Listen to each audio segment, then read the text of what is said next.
La semaine dernière, je donnais un cours de cybersécurité à mes étudiants et je devais leur expliquer ce que c'est que le OWASP Top 10.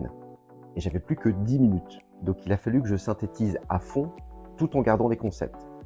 Et puis j'ai réalisé que c'est un exercice qu'on me demandait assez régulièrement, donc je me suis dit que j'allais vous expliquer, comme si vous aviez 5 ans, ce que c'est que le OWASP Top 10, avec à chaque fois un petit conseil à appliquer. Allez, on décrypte. Le OWASP Top 10, c'est probablement le rapport le plus important dans le monde de la cybersécurité applicative.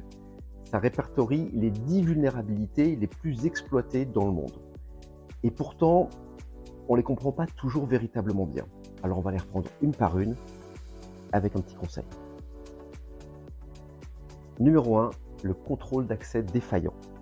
Si j'ai trop de droits sur ma machine ou sur mon application et que je me fais hacker mon compte, le hacker va avoir lui-même beaucoup de droits et faire beaucoup de dégâts. Alors que si j'avais eu un accès limité, le hacker aurait fait beaucoup moins de choses. Donc mon conseil, c'est donner le moins de droits possible à vos utilisateurs, comme ça ils feront moins de dégâts. Numéro 2, les défaillances cryptographiques. Si vous utilisez des logiciels ou des protocoles trop vieux pour chiffrer vos données, alors ça ne protège plus rien du tout. Ou alors pire encore, si vous ne chiffrez pas du tout vos données. Alors mon conseil, on met à jour ces librairies de chiffrement, on n'utilise plus les vieux protocoles qui sont obsolètes comme MD5, TLS 1.0, sinon ça ne sert à rien. Numéro 3, les injections.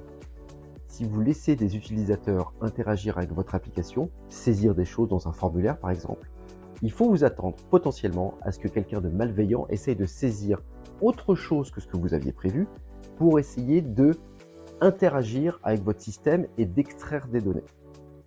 Donc mon conseil, à chaque fois que vous avez une interaction, un formulaire, vous filtrez.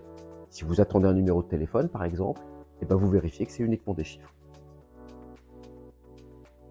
Donc là on a vu les 3 plus importantes. Alors je vous propose de me retrouver la semaine prochaine pour la suite.